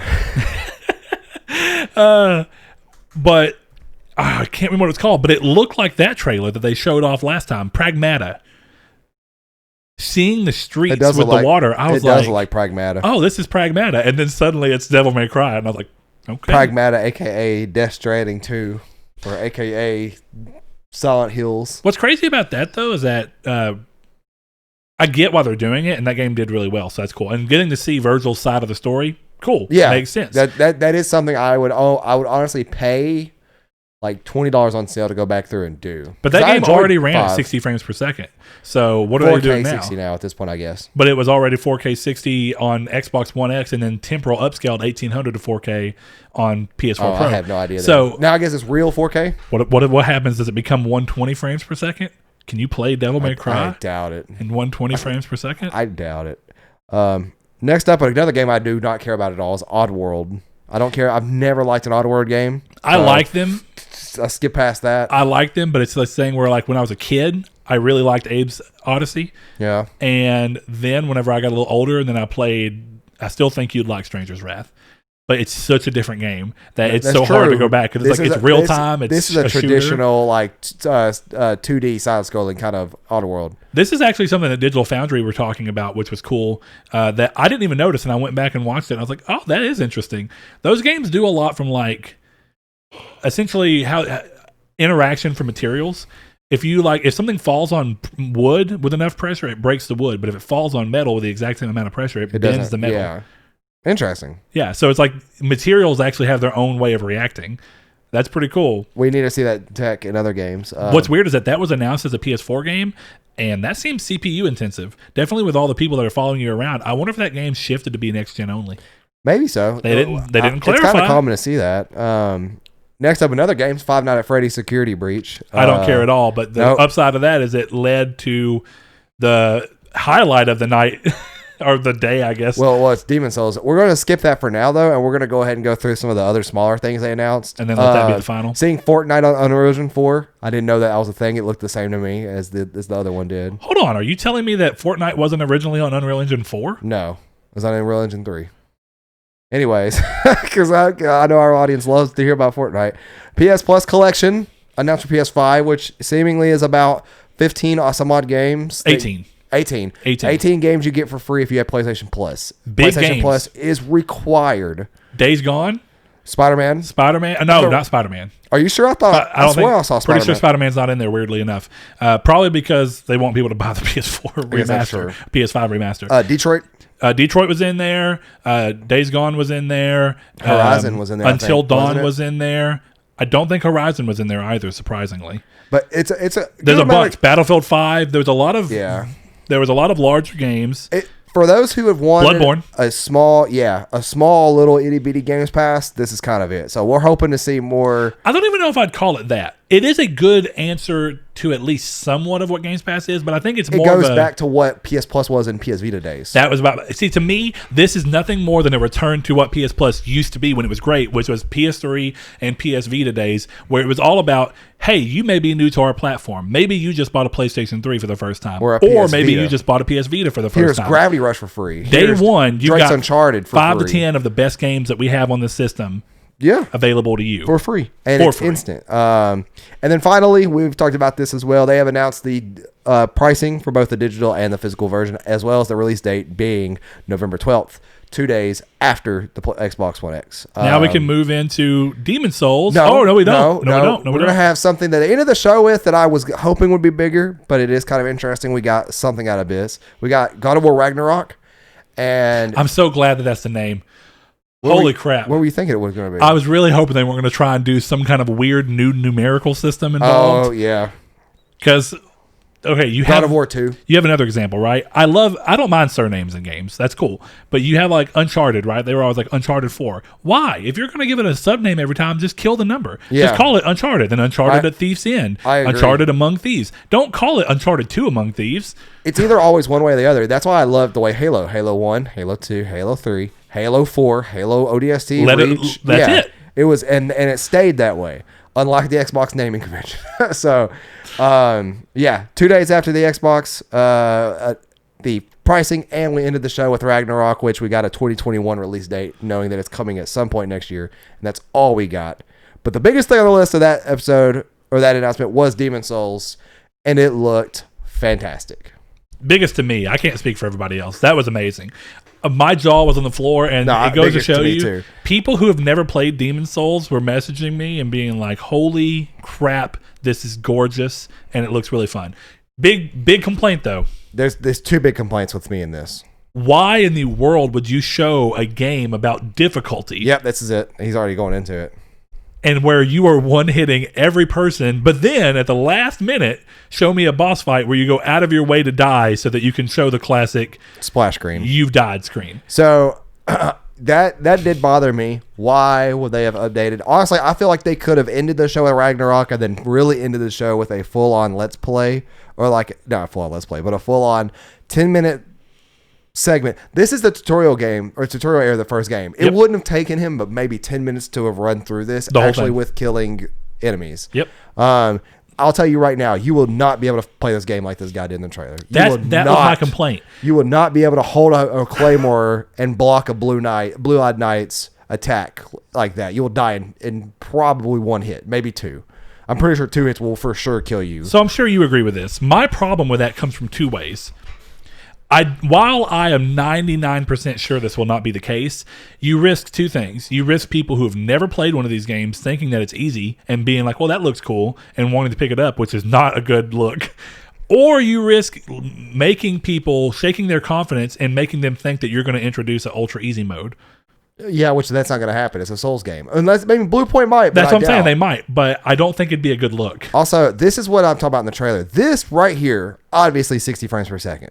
But then when you get into gameplay and look at the blur Oh, it's every motion blur. time he moves the camera. That's what's throwing me off. Is Yeah. you don't need motion blur in a per- 60 frames per Per second object game. motion blur. You don't need that. It's a look thing for all sorts of. I understand why they're doing it. I just- I like it, but you don't like motion blur. I can't stand it. It's muddy. I would tell you that you very likely can turn it off though. So you I should would be hope fine. so. Please, Blue Point. But yeah, the two biggest problems I had with this trailer was that, and the other problem I had was actually no, that was the only problem I had with the trailer. It was the Devil May Cry trailer thing. I had two things with, but we're past that. But yeah, I am super excited for this game. I think for me, this is my most anticipated game in the next year.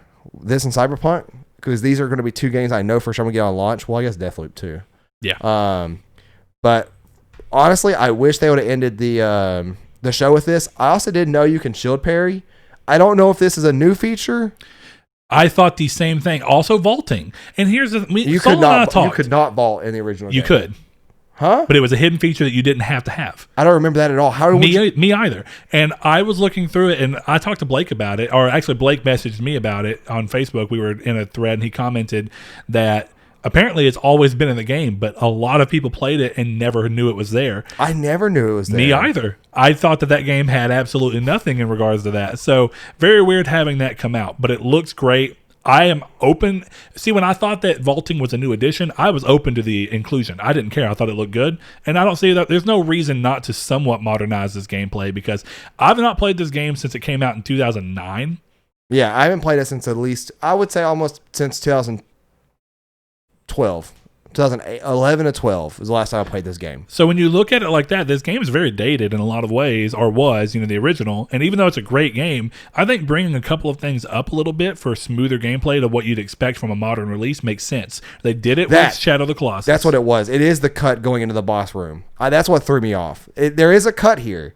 And I was like, it's not when you teleport, but it's there. That's not the same animation. No. And that's what threw me off is I don't know if there's a load screen there that's real short or what, but that's really weird because it is the boss fog he's going through that there's a cut in. Do you notice that the fluted armor looks right now? What do you mean? The fluted armor didn't look right in the first one. The fluted armor always... Oh, I thought you meant the first game. No, the first trailer, the fluted armor did not look right. It was the beak. The helmet looked awful. Some of the stuff on the armor was not right. And it didn't have the scarf, did it? Or like it's I don't think so. So yeah, that was interesting. And also right there, did you notice in that boss fight, the tunnel always filled up with I can't remember the boss name, but the spider thing. Yeah, that's the boss. Mines. It always filled up with fire. But now, because it didn't happen on the PS3 version, now the spider spits oil that you can see so that you know what to look for where the fire is going to come towards you. I like these small levels of detail. You see it? Yeah. That's cool. Because the original game was just fire suddenly breath. is coming at you. And you're like, well, that makes no sense. I always thought it was fire breath. I guess it's not. It's I thought it was just suddenly it was coming on fire. I don't think that it was confirmed in the original. I think that they saw, well, there's fire. What would cause fire? Oil would work. I think that there's just some artistic liberty being taken that I don't mind. I think that's cool because you have so much more to work with. Also, the lighting in the Tower Knight scene is completely different. It didn't look completely different to me. It looked well lit, like it was. It was hyper bright in the last trailer.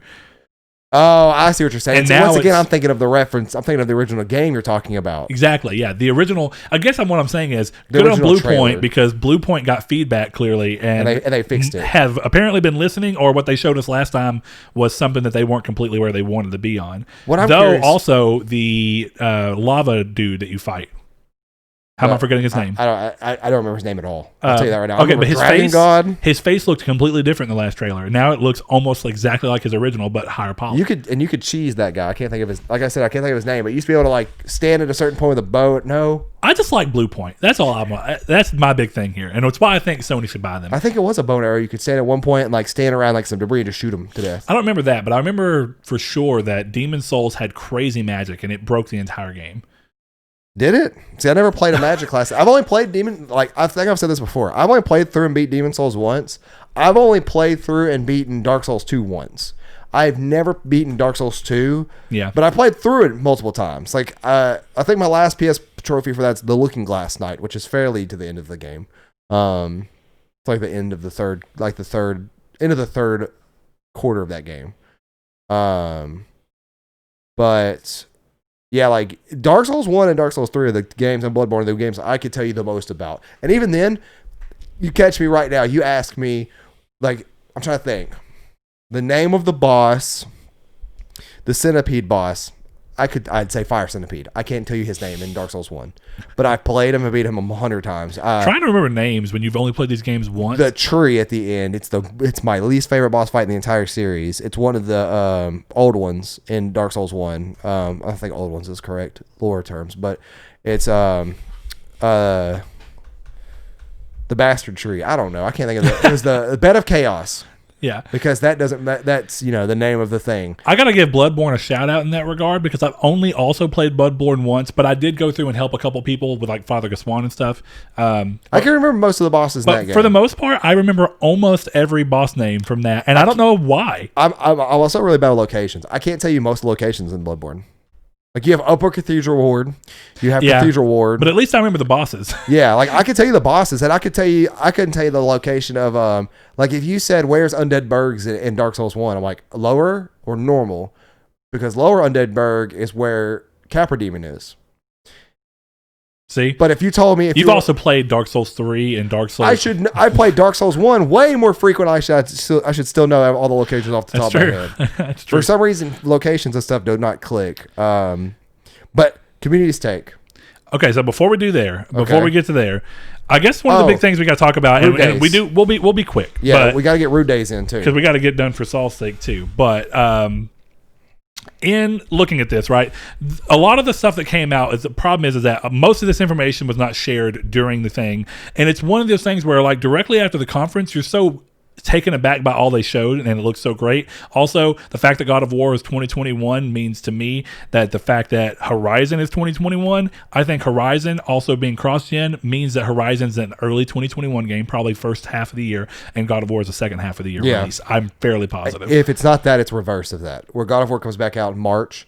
I doubt it, man. I just feel like God of War would have Horizon would have been in development so much longer that it makes sense, and for it to be cross-gen, that it makes sense that they're doing it that way. Whereas God of War makes sense to be a bigger showcase. It comes out a little bit later when more people have it. The hit to your numbers is less. I just think it makes sense. Yeah. But going back over here to the community's take with Rude Days, and I guess it's all about this, though. It's all about that when it ended, suddenly a lot of the information that we didn't get during the show that you would have thought, well, maybe they're just not going to tell us. No, they were going to tell us, but Jeff Keighley had to go out on Twitter and essentially confirm everything for everybody. We look at Demon Souls, right? We go, oh, well, I guess Demon Souls didn't have a date or anything. It didn't even say holiday 2020 like everything else did. So you go, well, I guess it's just not even a launch window game. Yeah. We just don't know. But no, afterwards, Demon Souls is indeed a launch game. Yeah. Awesome, but why didn't we know that during the... Why instead of putting holiday 2020, right, for Miles Morales, why not just put on launch? Yeah. It gets the messaging across so much better. Why did they say that pre-orders were going to go up a day before, and then they actually went up the day before? So that one's weird, and there's some stuff that goes about it. But yeah, another problem is a bunch of information got released about which one's going to be cross-gen, what game, which games were going to be where. There was a confusion about Demon Souls because there was a remark that on the thing due to a template said PC, that which said doesn't make sense. They have to have reviewed this thing 150 times. How did they not catch PC being on there? Was that the one that said PC, or was that one that said that it will come to consoles later? No, that was one that had PC on it. But I think it said both, actually. I think it said coming to other consoles later and then PC. Yeah. Either way, that had to be removed, and when they re-uploaded the trailer on PlayStation, it wasn't there. Yeah. They fixed it. They confirmed it. But clearly a bunch of misinformation and not giving information, and I know why, right? PlayStation's still trying to do this E3 2016, 2015 thing where it's just trailer after trailer after trailer and giving very little information. And quality control is just but the problem with that garbage after garbage. Is that why did you also have so many people talking then? If you're going to have Brian Intihar come up and talk about Spider-Man, then why not have him also be like, play the game at launch? Jeff Keighley be done. Today tweeted out for tomorrow, the day this goes live, he says expect big PS5 news tomorrow. Talking about Monday, the day this episode comes live. Why is he the one tweeting about this? Why is Sony not telling us this? Yeah. And then you go back to, like you said, with pre-orders. And the pre-order situation's weird because I think that Sony's going to get the brunt of it no matter what. But it does seem as if part of the issues that happened were that retailers started before Sony told them to, and then every other retailer just started doing this thing of like, Except well, Amazon. they're already doing it. Did you hear about Amazon? We're going to do it. Amazon didn't even have digital only go up for like the first like 12 hours that everything else was live. Weird. They like, even when I woke up and they're like PS5 pre-orders were sold out, I was like, oh, let me go subscribe to the one on Amazon for digital. It wasn't even on Amazon. A listing. And like I had to go through and Google like PS5 digital, and Best Buy had it, Target had it.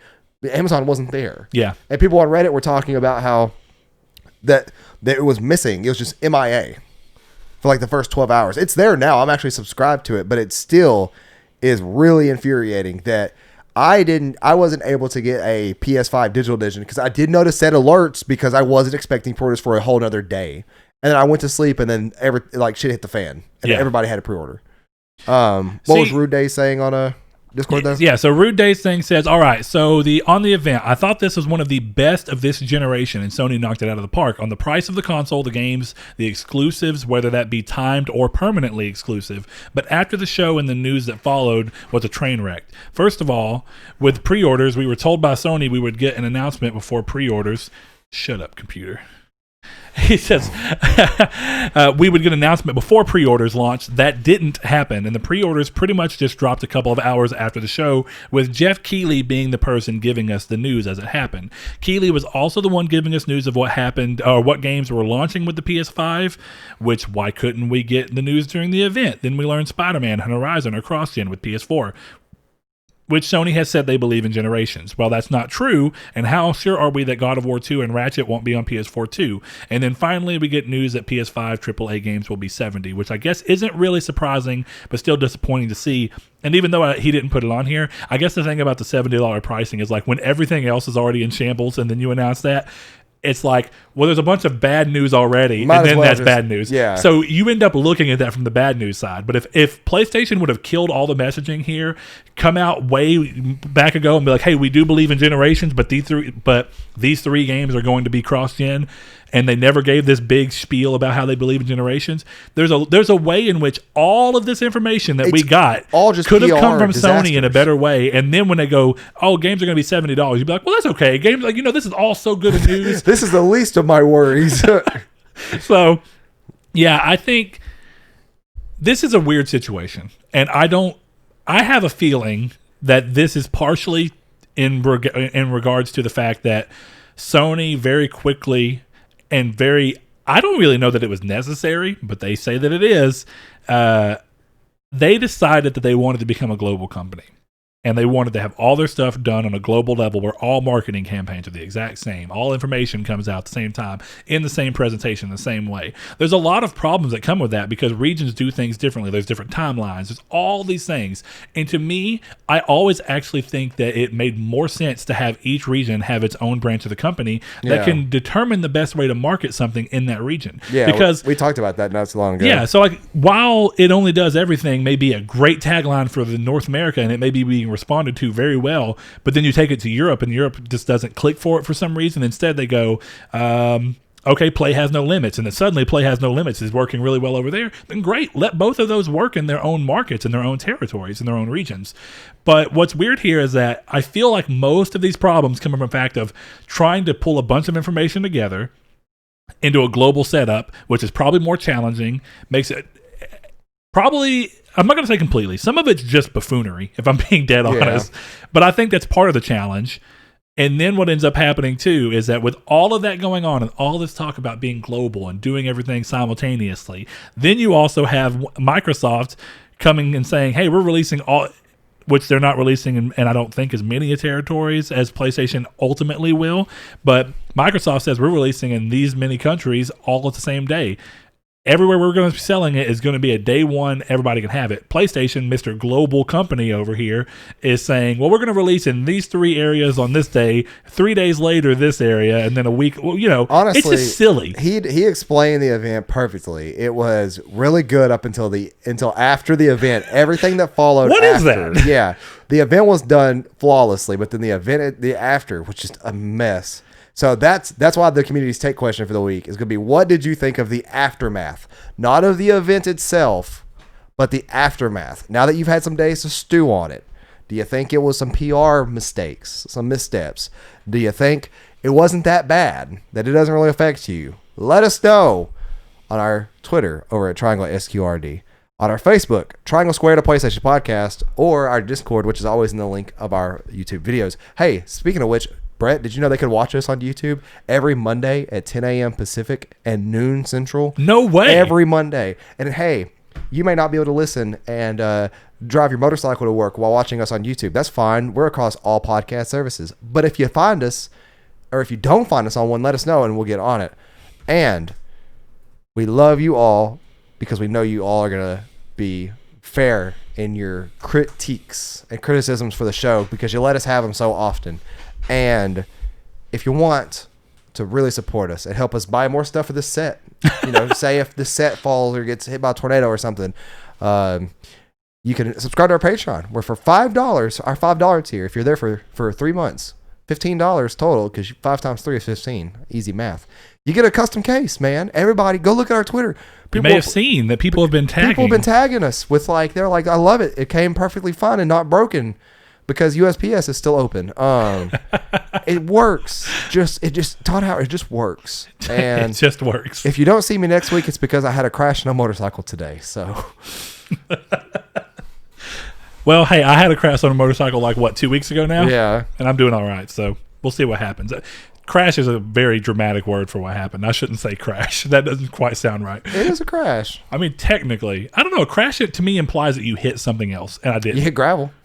That is true. I did hit gravel. But you know what? You know what they hit? They hit the Patreon subscribe button. Let them know who our lovely patrons are. Bam.